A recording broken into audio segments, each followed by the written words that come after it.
Hi, this is Randy. I'm a little bit muffled. I don't know what the word is for it. I'm in shock.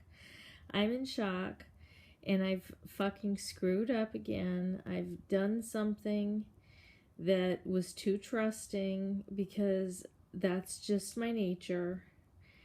It doesn't matter how many fucking narcissists I've come in contact with. It doesn't matter what my PTSD is. I'm still fucking trusting a fucking human nature.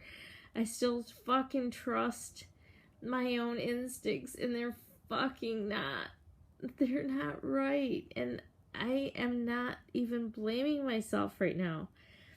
So I go up to the bar because I'm bored. I'm bored stiff. It's the beginning of the whole holiday weekend and I have nothing planned. Nothing planned Friday, Saturday, Sunday, or Monday.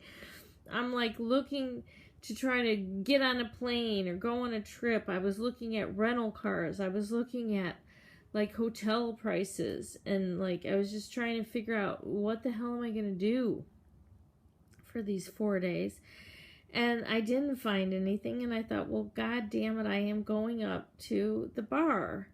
And I go up to the bar, and I walk in, and a guy opens the door for me, and he ends up sitting down next to me at the bar and starts talking to me.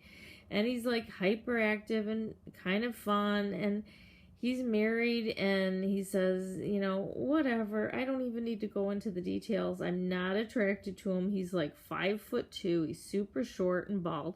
Definitely not my type.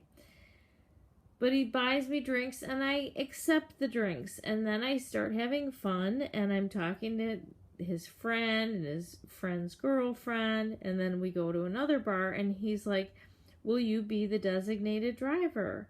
And mind you, this is only like a mile away from my house, 1.5 miles. And the other bar that we go to is only another mile and a half away. It's right in my neighborhood.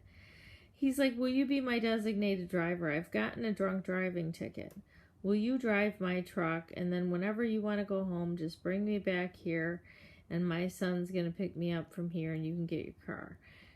After we go to this other bar, which is just 1 mile away. And I'm like, I'd really rather drive my car. But he convinces me we need to go in his truck. So I go in his truck. Who cares? I mean, really, this guy, he was innocent enough. Bald-headed, 5'2". I wasn't afraid of this motherfucker. I'm right in my own territory, right in my own neighborhood. I really was having a lot of fun. Second bar. All the drinks are paid for. The music is good. I'm playing the jukebox. On and on. I'm talking to everybody in the bar, having a good old time, and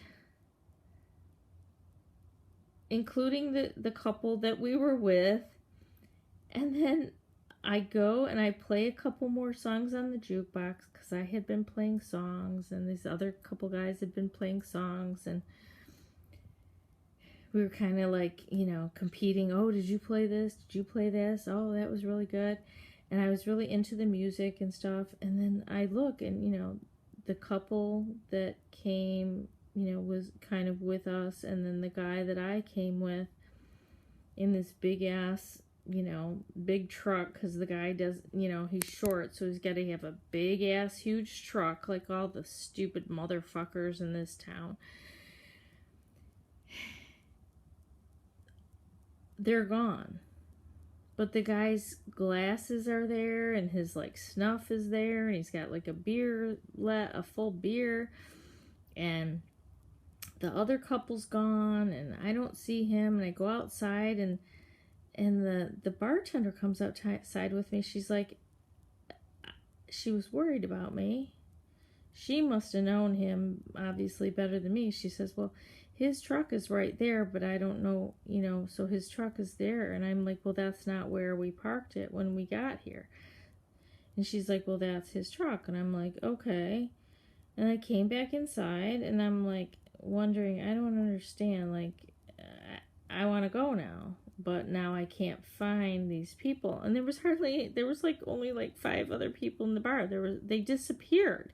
The people I was with just completely disappeared out of nowhere.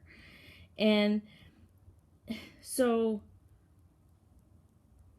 I go back out into the parking lot, and now the truck is gone.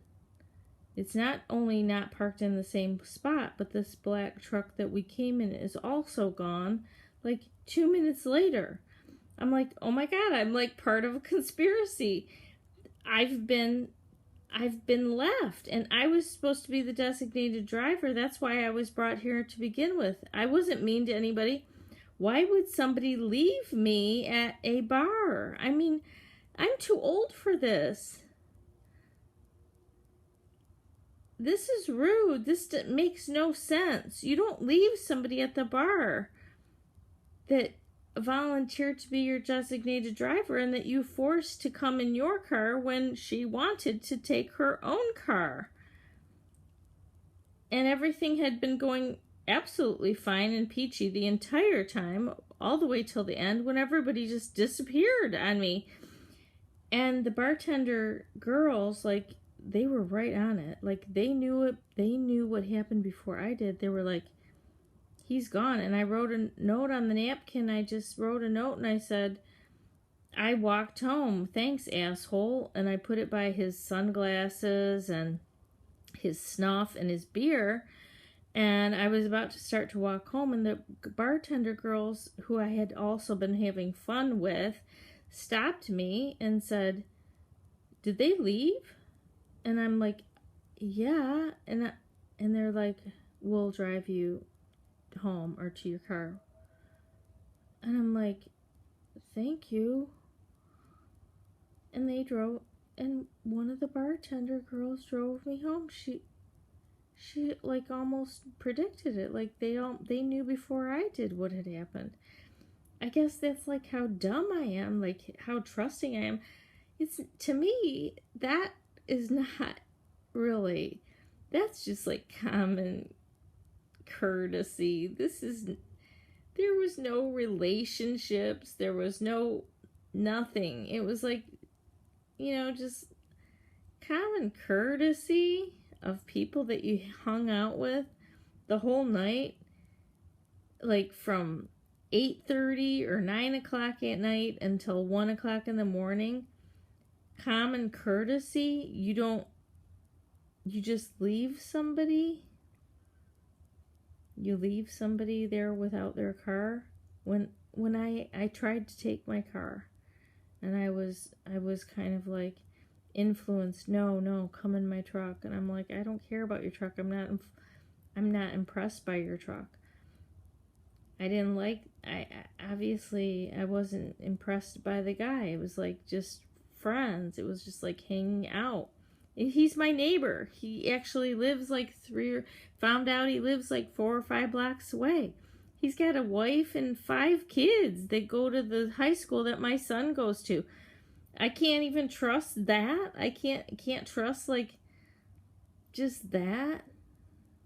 But no, I couldn't. And like, thank God. The bartender girl just drove me to my car, and she's like, yeah. She goes, like, this kind of shit happens. She goes, it happens. And you'll never know. So we were watching out for you. I feel stupid, and I really, please don't give me any advice about what I shouldn't have done and stuff. I mean, I cannot live my life just like being mistrusting. I can't. It's not, I have to take people at their word at some point. I mean, I had a great time all the way up until the last minute, and there was absolutely no reason for these people to not take me back to my car that was a mile away on their way back. It's something's wrong here. Something's wrong here with this world, and I don't know what it is, but I'm holding on to just like a belief in some basic fucking humanity, some basic foundation of when people say what they say, that they mean it. I cannot become suspicious of every person I come across, because I can't live my life that way. So please don't comment about what I shouldn't have done. Oh, you shouldn't have done that. Oh, you should be scared. No, I was never scared, and I wasn't scared even if I had to walk home. I'm appalled. I'm just appalled that someone could do that, and they're for no flipping reason. And the girl that drove me home said that's how they are now. That's how guys are now. They do that. And I just wanted to share it, and I'm really sorry. I'm sorry for sharing it. Thanks for listening.